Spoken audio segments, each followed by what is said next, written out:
Welcome to Tailboard Talk, a fourth shift Fitcast. The mission of Tailboard Talk and the fourth shift fitness is to educate and train fire service personnel to increase durability and decrease the potential for injuries and their associated costs. My name is Chris Morella, owner and founder of Fourth Shift Fitness. I'll use my experience as a personal trainer, strength coach, and 15-year veteran of the fire service to deliver tips, tricks, lessons, and information specifically geared towards the health and wellness of firefighters and paramedics. Each episode, you'll leave with immediate deliverables that will improve performance and resilience and keep you in the fight through your career and into retirement. Let's get into it.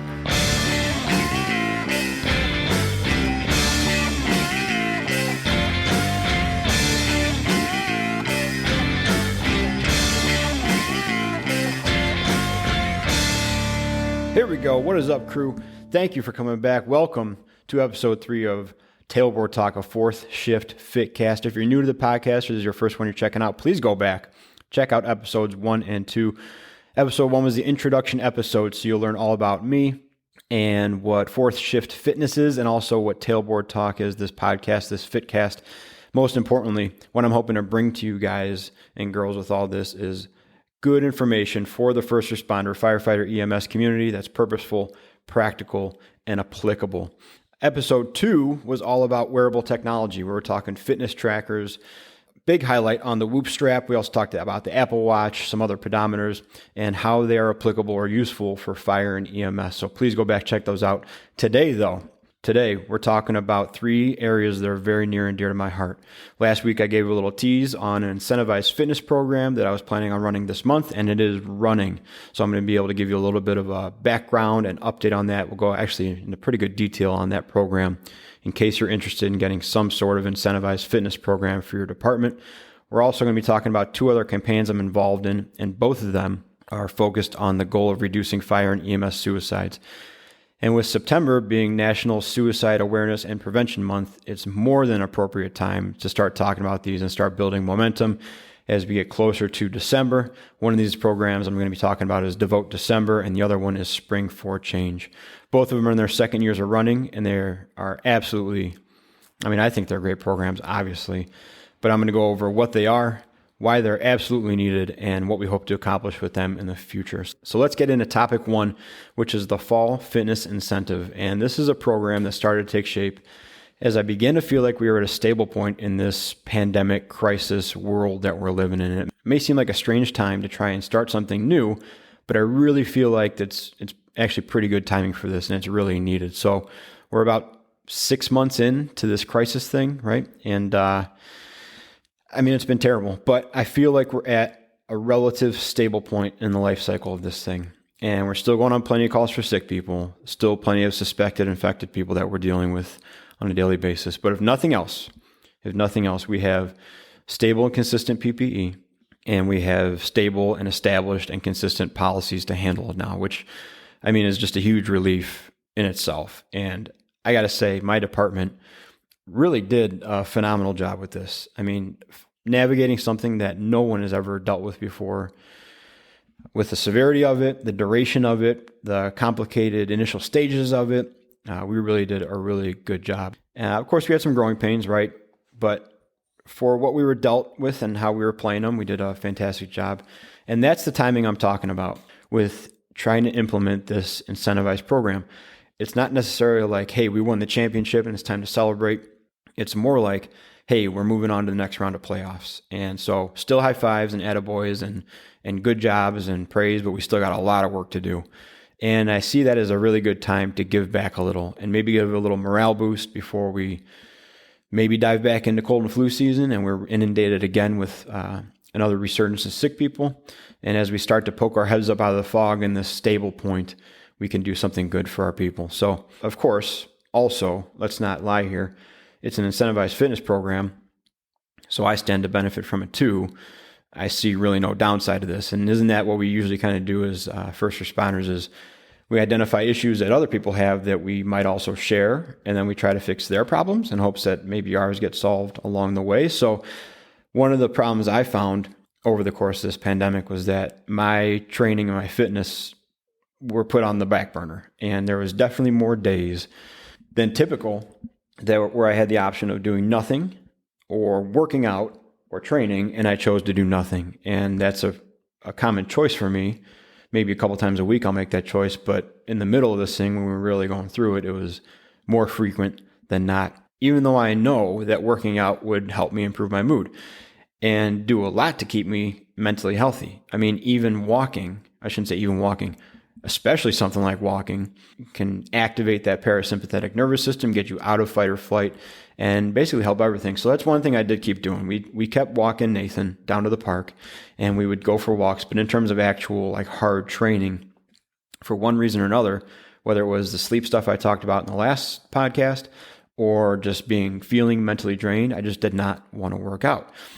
So I saw this incentivized fitness program as maybe a little bit of boost I needed to get back and start reestablishing good habits that I had been so good at keeping before.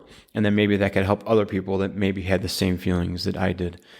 And like I said before, also, it's just a little boost. Maybe as we start to feel better about what we're doing at work, maybe we can give a little benefit. And you and I both know there's very few things that firefighters like more than free stuff. And although this will require a little bit of effort to get that quote unquote free stuff, I think it still qualifies. So I was hoping I would have some pretty good participation.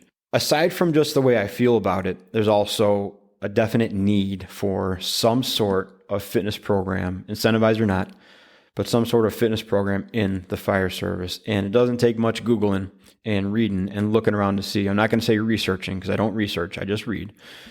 But even just looking up the NFPA numbers from 2018, you can quickly find some highlights on firefighter injuries. So I have a couple of those. Let's just run through a few stats real quick. In 2018, there were 58,000, and it was 58,000 plus a couple hundred, 58,000 injured with just under 11,000 lost time. So 11,000 people were off work because of an injury in 2018. 39% of all injuries happened on the fire ground, and the leading cause of fireground injuries was overexertion or strain. Besides fireground injuries, strains, sprains, and muscular pain accounted for 59% of all non-fireground injuries. It's a lot of injuries, right? And so then if you do another little search and look up NIST numbers, now this is from 2019, so obviously a year later, but they put out their report, The Economics of Firefighter Injuries in the United States. And the estimated cost of firefighter injury is between 1.6 billion, that's a B, and 5.9 billion annually. But they also go on to say this is a cost result in a loss equivalent to approximately $50,000 to $200,000 per department per year, or if you break it down to the individual level, $1,500 to $5,500 per firefighter per year. Man, and so what those numbers mean is that we get hurt, and we get hurt a lot, and then it costs a lot. And so some departments have put some programs in place. Did another quick little look, and there was a program out of Tucson. This was in 2013, I believe, and it was actually a study. And the study was titled Evaluation of a Fitness Intervention for New Firefighters, Injury Reduction and Economic Benefits. And here's what they said. Essentially, I'll summarize it for you. They gave their recruit class an exercise intervention program. So they put them on a program, and then they tracked their injuries through their probationary year and also their first year after that. Their report was the intervention class experienced significantly fewer injuries overall, and during their probationary year filed fewer claims and experienced claims cost savings of approximately $33,000 from avoided injury and reduced claims cost. So just from their class, they saved $33,000 in that time period. So with those numbers in mind, it definitely serves not only the members, but the public in our community to have some sort of fitness program in place.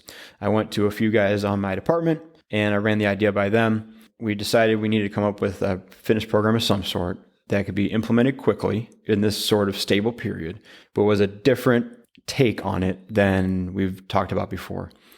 Because when we start talking about fitness programs in the fire service, there's always two resounding oppositions or hesitations or concerns that are brought up. And the first one is usually that the fitness assessment or evaluation or program is going to end up being punitive in some way. Meaning if you don't do well at it, you can get fired. You can lose your job. And you might say, no, it's incentivized. that means if you do well, you get a benefit. If you don't do well, you just don't get the benefit. And I would like to believe that in a perfect world that's true, and that's what would happen. But unfortunately, as we've seen in all of 2020, the world's not perfect. And there is an opportunity, potentially, depending on your environment and your culture or whatever, that people might say, not only didn't you do well, you're not getting the benefit, but you did so poorly that maybe you shouldn't work here. And that is something that unions are typically generally against, which is not a bad thing, but it means that developing that program that the union will agree on, that the city will agree on, and then agree to fund, and then actually carry through with, is a very, very difficult project. It's possible.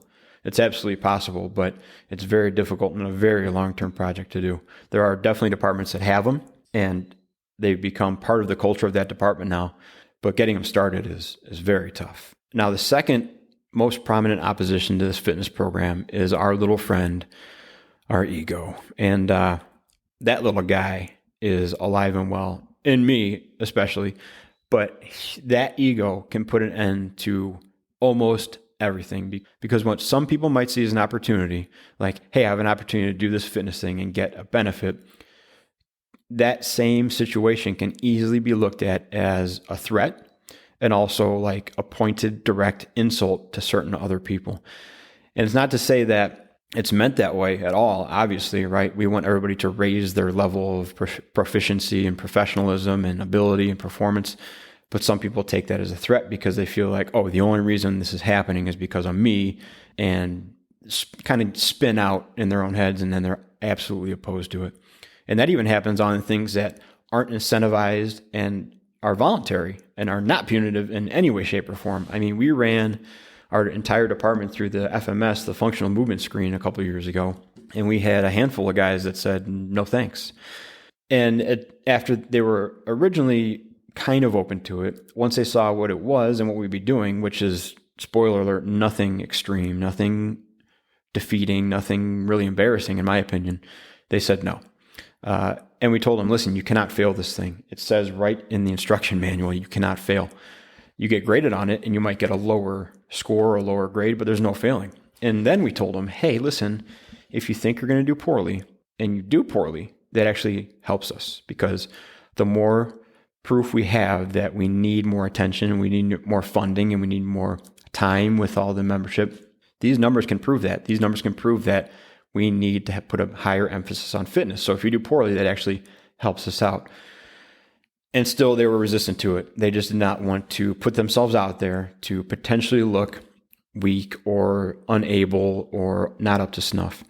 And so even in a situation like that, where their ability level, if it was lacking, can help us, the ego can potentially get in the way and just derail everything. So I chose to, after talking to a few of my guys, I chose to take a little bit different approach, and here's what I approached the union with. So I didn't approach the department first. I went to the union because I wanted this thing to be able to get, not fast-tracked, but the process of going through the union is much faster than going through the city and the government and finance and legal and all that. So I went to the union to see if we could implement it this way, and here's what I pitched: the Fall Fitness Initiative. And I copied my proposal here. I'm not going to read it verbatim, but essentially I wanted to do what we already talked about: take advantage of our current state and our current stability in the situation to continue and promote healthy lifestyle choices and physical activity that will help us physically and mentally. And then over the course of September, here's what we'll be able to do. Members will be able to use cardio equipment on and off shift to accumulate points they can spend on union merchandise at the end of the month. There will be prizes that are attainable for all fitness levels, and members can decide how to spend their points at the end of the month. So essentially what we have, what my brother refers to it, is a Chuck E. Cheese type of situation. You accumulate points based on your work over the course of the month. At the end of the month, we tell you pick a prize or pick several prizes. It's up to you. The more you do, the more you get. If you don't want to do anything, then you get nothing, but it's going to be up to how much you want to get involved with this thing. Points are able to be accumulated off shift as well, as long as the activities can be categorized the same as the department equipment. We will be tracking by spreadsheet, but also asking for photo documentation of the efforts. So people will be asked to send in screenshots of their GPS if they go for a walk or a bike ride. They can submit their Strava pages. They can take pictures of the readouts on the cardio equipment. We just need something to cross-reference their points to make sure everybody is above board. And not that we think anybody's going to lie about it, but it just helps us stay accountable. And so that's it. If you don't want to participate, don't. If you want to do some stuff, you'll get some stuff. And I saw this format serving two purposes. First of all, if you've been keeping up with it, then be able to accumulate more points and get more stuff. So that's a high five, kind of a pat on the back for sticking with it and staying disciplined through this time. The second one is if you haven't been active, like I said, firefighters love free stuff. Maybe walking a couple miles to get a travel mug with a Union scramble on it is enough to get you going. And maybe we can start a little bit of a good habit formation over the course of September that can continue on as the months get darker and as sickness starts to reemerge just from normal cold and flu season, but start to lay those tracks in September. So I took it to the e-board and I asked for a dollar amount. They decided that based on the dollar amount, because it was a couple $1,000, they wanted me to present it to the general membership. So I presented it at the general membership meeting, had some questions, had some discussion, but in general, everybody was in favor for it. And so they voted for it, it got approved, and then we started moving down the process of putting this thing together. So then it was time, after it got approved, to start picking out merchandise. And that's where there was a little bit of a catch. That's where a little bit of flexibility came into play, because since it's a union-run event with union merchandise, that means it has to follow the union rules, which means it's made in the USA and made by union labor, if at all possible. So you got to make every attempt and every effort to follow those two guidelines. If not, you can go by USA made and non-union labor, but they really want you to stick to both of those things, made in USA and also union labor. So I'll admit that kind of narrowed down the prize pool selection to a relatively small group of stuff we could get. But for the first year of this thing running and having it being funded and approved and going to start in a couple months, I was considering that a huge victory. And realistically, this is the first ever incentivized fitness program that my department has ever run. So if we have less than amazing prizes the first year, but we have an opportunity to grow this thing in the future, I'm totally down with that. That's fine with me. So here's what else I did. First was union. Second, I went to the department basically for clearance and for restrictions and for permission to be able to run this essentially union event in their stations in our department. And aside from just a few questions and maybe some things they would like to see and not like to see, the plan stayed relatively intact as it was originally written. And then third, I actually went to Foreign Fire Tax after that and asked them if they would be willing to reimburse the union for 50% of the cost of goods paid out to members during the month. So that means if it took $2,000 to buy all the merchandise, because some items had minimums on them, so we had to get 50 mugs and 20 t-shirts. If it cost $2,000 to stock us up with merchandise, and we ended up paying out $1,000 worth of merchandise to membership, I was asking Foreign Fire Insurance Fund if they would pay back 50% of that cost paid out, so $500. And they said they would. They believed in it too. They saw the union was in on it. They saw the department approved it. And they said, if this was endorsed by everybody, it's a fitness incentive and we like it, so we'll give you 50% of whatever the total cost of goods paid out to the membership ends up being. So all said and done, it took about a month and a half of planning, 2 or 3 weeks because the meetings were all spread out. So 2 or 3 weeks of meetings between the union, the administration, and Foreign Fire Insurance. And then everything was essentially approved to run a month later in September. So we had nailed down our levels of prizes and also our products, and we came down with 4 levels of prizes. The first level was drinkware. So we had a travel mug, a giant beer stein, and a metal water bottle. Second level was a hat. Third level was a workout shirt, like a Under Armour type of wicking shirt. And the fourth level was like a light zip-up jacket. All this stuff's can have the union scramble and the union logo on it. And then we had to decide how much of each thing it would take to earn each thing. So one of the guys I work with is an Excel whiz, and he came up with point values or effort values for each piece of cardio equipment. Our cardio options are pretty much standardized throughout all the stations. So in all the stations except for a couple, we have all the same cardio equipment. We have a treadmill, a step mill, stationary bike, like a spin bike, an elliptical, and a rower. So all 7 stations have that stuff. And we gave point values to all those things. So here's just 2 examples. We said if you walk or run 3/4 of a mile, that equals 1 point. If you bike 2 miles, that equals 1 point. And we went down the list. If you elliptical this far, it equals 1 point. If you row this many meters, it equals 1 point. My buddy put that into a spreadsheet so you could just enter your distance. It would convert that to points, and you could keep a running total for how well you were doing, how many points you had to spend at the end of the month. We also set up a separate union email so they could email a copy of their sheet every week. And also the photo documentation could all go to one email instead of having some people send it to my email, some people text me, some people send it to other guys' email on the fitness committee. So we kept everything very centralized, very streamlined, and we chose to do it with a union email and not department email just to keep it all in one spot we could better get to and everybody could better access. So here's some points that we had either point out, reemphasize, or clarify in the first week and leading up to the first week. The first and most popular one was, can points be accumulated off shift? And the answer is yes, as long as they can be categorized in one of the designated equipment categories. And so that leads into a second question, which we got was, hey, I weightlifted today, or I went to a boxing class today, or I went to the gym and worked out. Can I get points for that? That answer is no, unfortunately. And that's only because we wanted to keep it streamlined and simple. We decided that distance on specific pieces of cardio equipment or in specific disciplines was the easiest way to do that for the first year running. And maybe in the future we can quantify that effort a better way, but for this year we kept it to just those things. So no, your boxing class doesn't count, but if you decide to go for a walk for half an hour, track your distance, then that counts.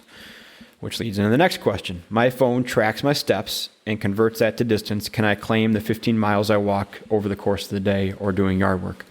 That's a no, okay? And this is the gray area. We said please don't for that one because it is gray area. If I walk Nathan to the park and it's 2 miles away, technically I can count that because there's a purposeful walk, right? But if I just go mow the grass and I walk back and forth across my yard 50 times and it equals 2 miles, that shouldn't count. It's not purposeful exercise, even though it's activity. So this is a gray area one, right? But we didn't want to dissuade people from being active, so we said please don't for that one. And then naturally, because of who we are and the way we operate, we had a handful of questions that were basically people who read the subject line of the email and then decided that instead of reading the rest of it, they would just call us or text us and ask us how much they had to do to get a hat. And so we had to address those people individually and refer them back to the reading. You might be saying, wow, that sounds like it went really well for you, Chris, but bad news, my department would never go for that and my union would never go for that. And so good for you, but that's not going to fly. And the only thing I can tell you is they might. Okay, they might, but you have to do a few things first. And I really believe, I got 4 things written down here. I really believe these are the reasons that I've been able to get things done in the past, and especially why this particular one went so smoothly. And the first one is you got to be flexible. Okay, I would love for this to be a city run event or a department run event and have it come down from the top and be funded and all that, but that's just not what it is. Okay, that's not what it is. It would also be a lot easier if we didn't have to stick by the union guidelines for buying products. That would open it up a lot more, probably attract a lot more people, but that's not what it is, okay?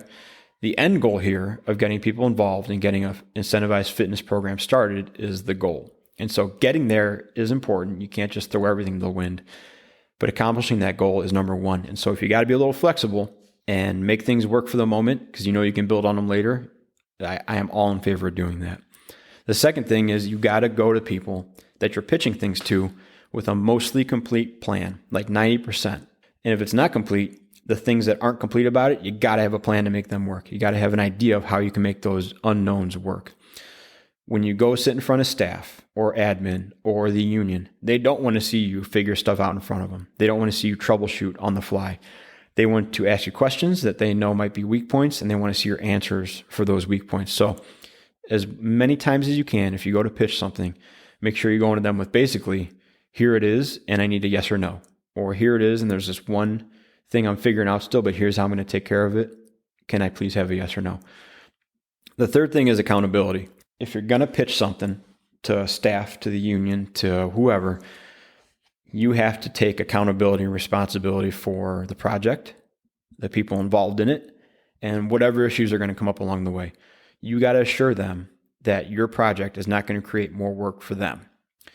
At the same time, if something goes wrong, right, like we had a small error in the spreadsheet, there's nothing wrong with saying, hey, Tim made that, go talk to Tim, and then Tim fixes it, and we're all good. But if anything else goes wrong where there's accountability to be taken, responsibility, that's you. Okay, it's your project, you're leading it, and you have to show them that you're willing to take whatever comes down the pipe, good or bad. And the fourth thing is that it all comes down to relationships. Okay, even if the plan needs work, even if it's 70, 80% complete and you have an idea what you want to do, if they believe that there's a good reason for it and they believe in you and they believe that it's a worthwhile project, they're going to give you an opportunity or a chance to adjust it and come back to them. Okay. If you look like a mess and you're disorganized and you're trying to figure stuff out on the fly, it's just going to be a hard no. And what that takes is a long track record of being reliable and dependable and honest and trustworthy. It took me 10 years of consistent and quality work to get to this point, to be able to approach the union and have a small discussion and get something approved, and then go right to the department, to the heads of the department, and get it approved from there. So it takes a long time to build that trust from both ends to get stuff passed. So whenever you come to them with something, their automatic thought is, hey, this is probably a good thing, rather than this is going to be a mess. This will be a liability because the last three things you brought up were also a disaster. So this one's probably not going to be any different. So put in the work, the consistent quality work for as long as it takes, so you can establish those trust and relationships. So when you do bring something up, you have a much, much better shot of them giving you the benefit of the doubt, and then it getting approved or passed through or supported with far less hesitation. And so that's an overview of the Fall Fitness Initiative, kind of how I developed it, how I got through the process, and it's running. We just got done with the first week of it. It seems like it's going well. I'm cautiously optimistic of how it's going to turn out, and I'm going to keep you guys updated. The next podcast will come out in a few weeks. We'll be at the end of it, and then I'll probably do one again, not just the next one, but the one after that, with a total recap and an idea of how it went. If you guys have any questions about it, please don't hesitate to reach out to me. Shoot me a message. I'd love to get more things like this organized.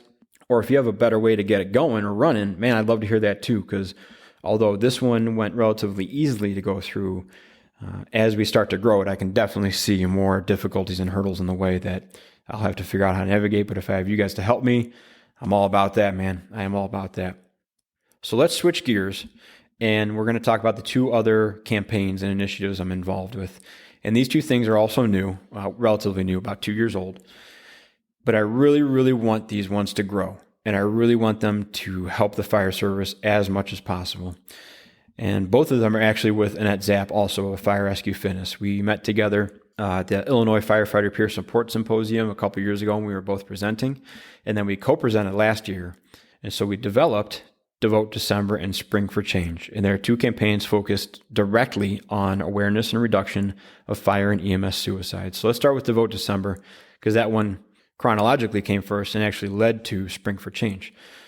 And Devote December was born in my basement during a workout, and it was like November. And remember, it's called Devote December, so another short-term thing. And I texted Annette and said, I think we can do something to honor and recognize the people who have committed suicide over the past year. She was on board immediately, but we needed to figure this thing out relatively quick, because it was, like I said, November, and we were trying to do something in December. So about 500 texts in roughly 36 hours. We came up with the name Devote December, because it would be happening in December, and we would be devoting the month to remembering those who took their lives and trying to prevent future suicides in fire and EMS. And the initial thought was to use the current number of fire and EMS suicides as a call to recognition and action. And each day we would look up the current number of validated fire and EMS suicides, and then do something with that number, some sort of action, and then tag it as our daily Devote December. So let's say that the number was 100. That means that 100 people so far had been validated of committing suicide in fire and EMS. You would do 100 squats or 100 push-ups, and then tag hashtag Devote December, and then we would see it, we would reshare it, and we would try to grow this movement, this awareness campaign, through physical activity. Now, our original thought was that the holiday season in winter was the highest time for suicides. So maybe, if someone was hurting or in a bad way as we got into December, they would stumble across Devote December, and one of a couple things would happen. They would either see the community that we assembled that was growing and possibly feel some support, or they would try Devote December, and from whatever activity they did, maybe they liked it. We already know, and the research is out there, how physical exercise can be used as a treatment for depression and can alleviate the symptoms of stress and anxiety.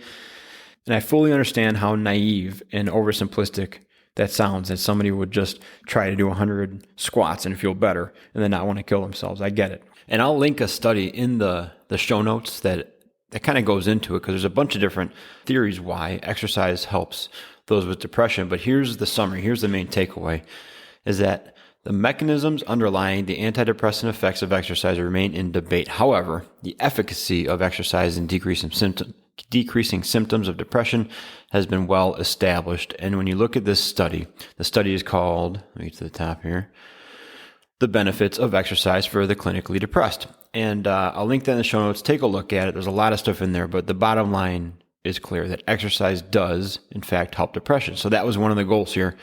If we can get people that aren't feeling well and they may have depression or symptoms of depression to exercise frequently through December, maybe they'll feel a little bit better. So it was a long shot, but we felt that something needed to be done, and this was a good place to start. And as it turns out, we're almost right with the timing. Both of us had always thought that, like I said, the winter and the holiday months were the worst for suicide. That had to be the highest time because everybody's getting together. You start thinking about the end of the year. It's easy to let those dark thoughts creep in, so that must logically be the highest number of suicides.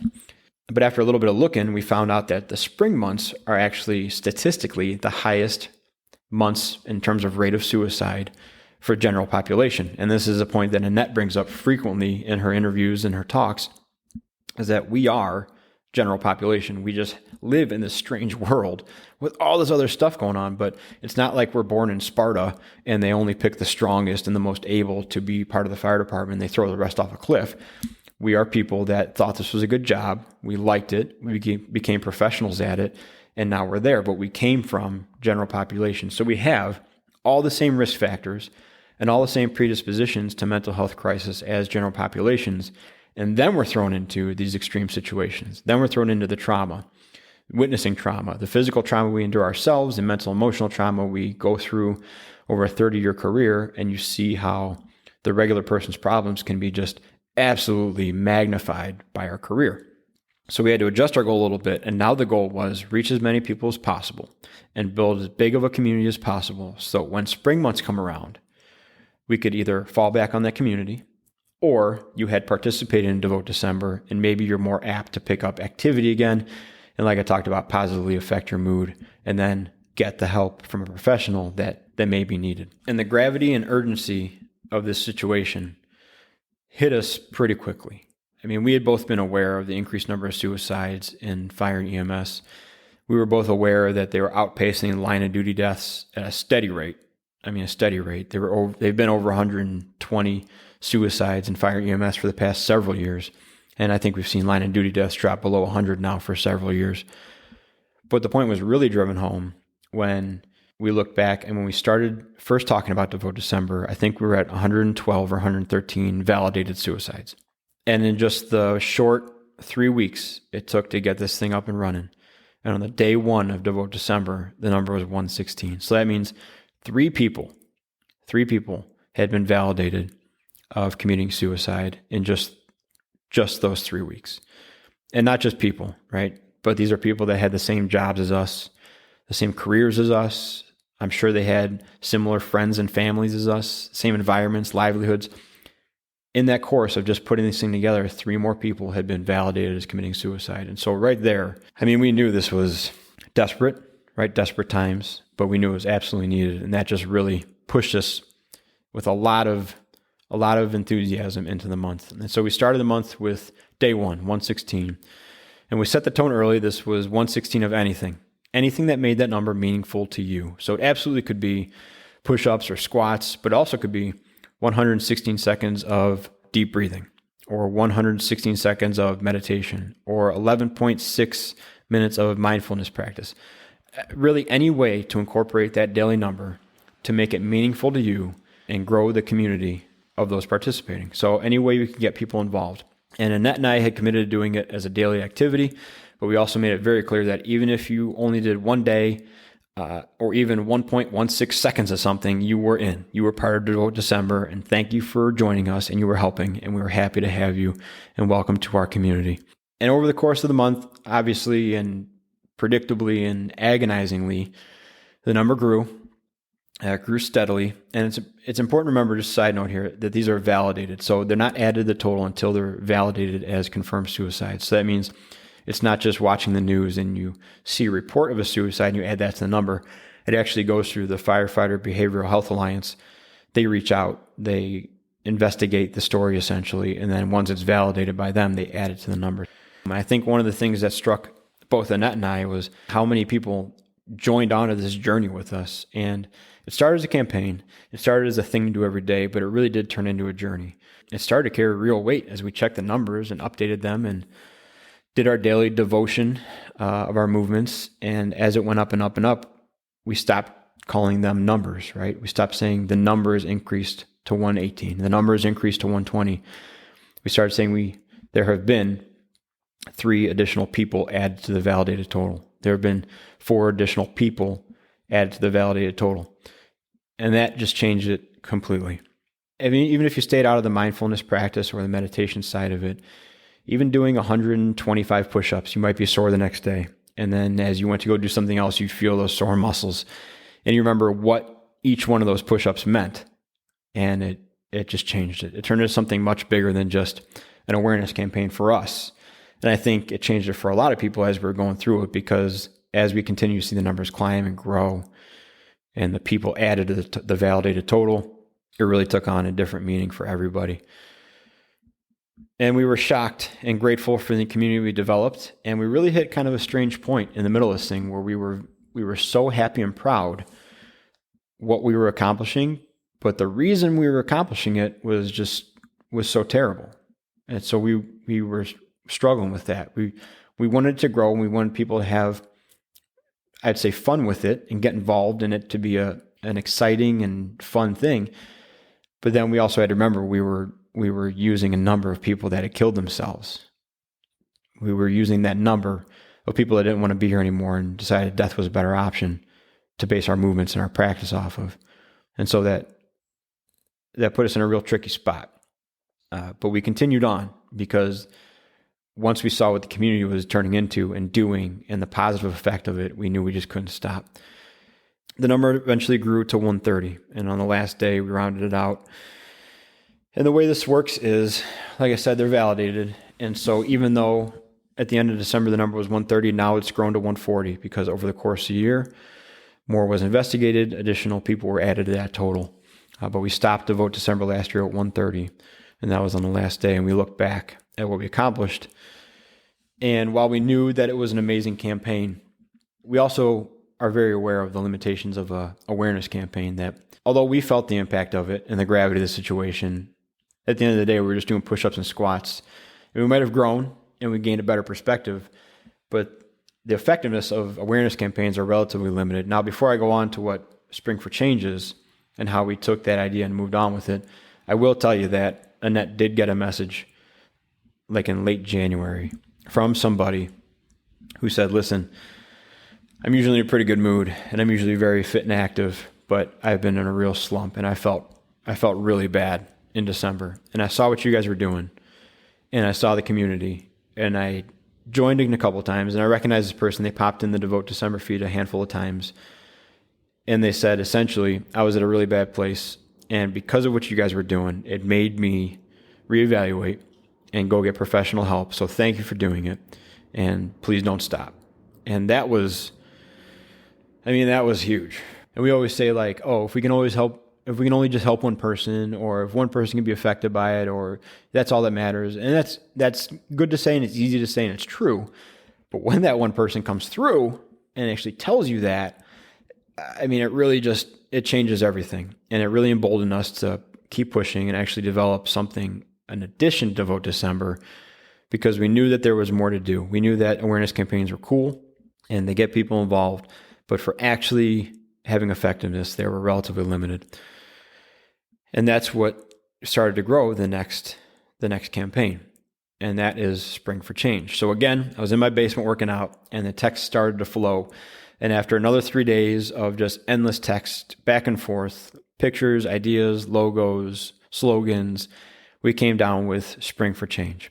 And we started by identifying the 4 major areas of wellness for fire and EMS, and really for general population. Remember, we're trying to prevent and reduce fire and EMS suicides. So we came up with sleep, nutrition, mindfulness, and fitness. And these are 4 things that are absolutely crucial and also absolutely sacrificed in the fire EMS world. And if you have one that's compromised, you'll probably be okay. If you have 2, not so great. Any more than 2, you could be in some real trouble. And it's likely that whatever you're doing is not sustainable. And then, like I said before, you apply that to our constraints in the fire service and a 30-year career of trauma, not only physical, but mental and emotional. It can be just a recipe for disaster. After we got our 4 pillars, we developed a mission statement, and the mission statement of Spring for Change is to provide scientifically sound and first responder relevant information that enhances mental health while mitigating precursors to fire and EMS suicides. And what that means is we're going to barrage you with a ton of stuff to keep you healthy and keep you here because we need you. All right, in April, get ready. We're coming at you. And so we had our fact that suicides were highest in spring. We had our 4 pillars of wellness, and that led us to spring for the number 4, change. Super catchy. And essentially what we're going to do was run a month-long seminar on those 4 topics. We gave each topic a full week, and filled it with our friends and our experts and our own teachings, and got as much stuff on each of those 4 areas as we could jam into a week. So I took a quick look back at my feed, and just a cursory look, here's what I found. For our sleep week, we had extensive sleep tracking with the Whoop strap. We talked to Allison Breger, who's a sleep expert and doctor. We talked to first responder sleep recovery. We had several breakdowns of sleep and mental health studies. For the mindfulness week, we had Kate Colvin, who is a tactical psych. We had Wendy Lund. We had an interview with Wendy Lund in the Code 15 project. And we had several talks about time versus capacity and mental health for firefighters and first responders. For the fitness week, we talked about building out your home gym.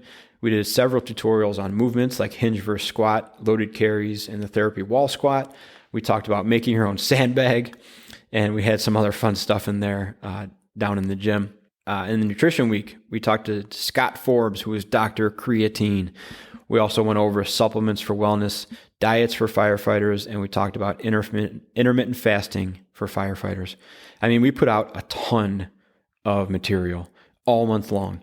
And again, obviously, Annette and I stood to benefit from it because we all have our weak points as well. One of the largest areas that I was interested in was mindfulness. I had been aware of mindfulness. I've seen Wendy Lund present in the past, and I had a grip of a few concepts, but I had never tried like a mindfulness practice before. And that was something I was able to do in that month. Even if only just for a week, I was able to try out a mindfulness practice and see what parts of it I liked, see what I could work on. And I really enjoyed being able to get such current and directly applicable information from experts directly to our peers, directly to fire and EMS on the topics we know that we need the most, from the people who know the most about them to the people who need them the most. I mean, it was awesome. On another personal level, it was absolutely torture for Annette and I because it was nowhere near, and by design, but it was nowhere near as interactive as Devote December. So during Devote December, it was all interaction. It was all do something, tag it, post it, retag it, virtual high fives, cheering each other on, growing communities, see how everybody's doing, building friendships, building bonds, a month of that. Spring for Change was basically, we're going to push out as much stuff as we can as a resource and as a database. And you might not need it now, and you might not even want to hear it now, but hold on to it, or at least bookmark it, or at least know that it's there, because sometime in the future, you might need it. And with that approach, there was very little feedback. There's very little interaction. There was some. I mean, we had people commenting and liking and reposting and sharing. But in terms of daily feedback, very little. So it was actually pretty torturous for us. And we had to remind ourselves several times that, hey, we're just putting stuff out as a database and as a resource. Don't expect people to take it and run with it and make these life-changing adjustments right now. They might not use them for 10 years, but if they do, it had been worth the effort of putting it out. Once we did that for ourselves, we reminded ourselves what we were doing. It ran very smoothly. And it was very fulfilling because we were just so happy with the stuff we were putting out. And the feedback we got back really was good. It really was positive and showed us we were on the right path of this thing. Now, because of those issues that we kind of found, we're changing the format this year. It'll be an improvement. It'll be an improvement for not only the people watching and joining us, but definitely an improvement for Annette and I. We're still looking at April, and we're still going to use the 4 pillars of sleep, mindfulness, nutrition, and fitness. But the delivery method's going to change a little bit, and we're going to roll out those changes or announce them during Devote December with the hopes that as we grow the community in Devote December and we get a bunch of momentum going, then we can advertise Spring for Change and roll that group of our peers and everybody who cares about us right into Spring for Change. And we just keep the momentum going, and it's just this continuation of awesomeness as we roll through the year. I mean, right now, I think this is probably the best time for this, and it's the worst time for a lot of first responders. We're going to be dealing with the effects of this year for generations in the physical front, the mental and emotional front, the trauma front. We're going to be dealing with this year for a long, long time. And so I really think there's no better time than to start planting the seeds and growing this movement of Devote December and Spring for Change than right now. So if I can just ask one thing of you, it would be to go on social media and follow Devote December. On Instagram, it's at Devote December. On Facebook, it's at Devote December. Go follow it. If you don't follow me or Annette, please follow us too. I'm at 4th Shift Fitness, number 4TH Shift Fitness. Annette is FireSQFitness. That's Fire, the letter S, the letter Q, Fitness. Follow us, but most importantly, follow Devote December. We're already doing weekly updates on the number of validated suicides. We're already starting to get the momentum going. And we really, really want to push this thing this year. We want to grow this community as large as possible and then get as many people possible involved in participating and learning in Spring for Change with the direct goal of reducing and preventing fire and EMS suicide. So please go follow Devote December. Join us in December. Join us in April. We love to have you. And whether you're part of the fire service or not, whether you know somebody or not that's in the fire service or in the EMS side of it, come with us. Come with us, check it out, and help us get the word out and prevent fire and EMS suicides. So man, has some heavy stuff, huh? And a long episode too. Holy cow, we're just under an hour here. Heavy stuff, long episodes, but this is really what I think we need. We need these discussions and ideas and this small little incremental progress. And it's going to be small and it's going to be slow, I promise. And if you're in a position where you can affect a small little bit amount of change, please keep pushing. Okay, please keep pushing. Please keep reaching out. Grow your community. Grow your database of people. Keep pushing forward because eventually it's going to break through. It's gotta, right? The need is there. And if your desire and your passion is there, eventually those two things will combine and we'll all be in a much better spot. But please keep pushing if you're in that spot to affect change. And with that, I hope to see all of you guys during Devote December. Like I said, if you missed the first 2 episodes of this podcast, go back, listen to it. First one's an intro episode all about 4th Shift Fitness, all about tailboard talks and all about me. Second one is fitness trackers. And today we talked about the Incentivized fitness program, Devote December and Spring for Change. As always, guys, I really, really hope that you found today's episode and every episode in the 4th Shift Fitcast to be purposeful, practical, and applicable. If you have any questions about anything or just want to reach out and say, hey, don't hesitate, shoot me an email or a DM. My email is number 4th, 4th Shift Fit at gmail.com. All my social handles are at 4th, number 4th, 4th Shift Fitness. As always, guys, thanks for coming. Talk to you soon and be a 4th shifter.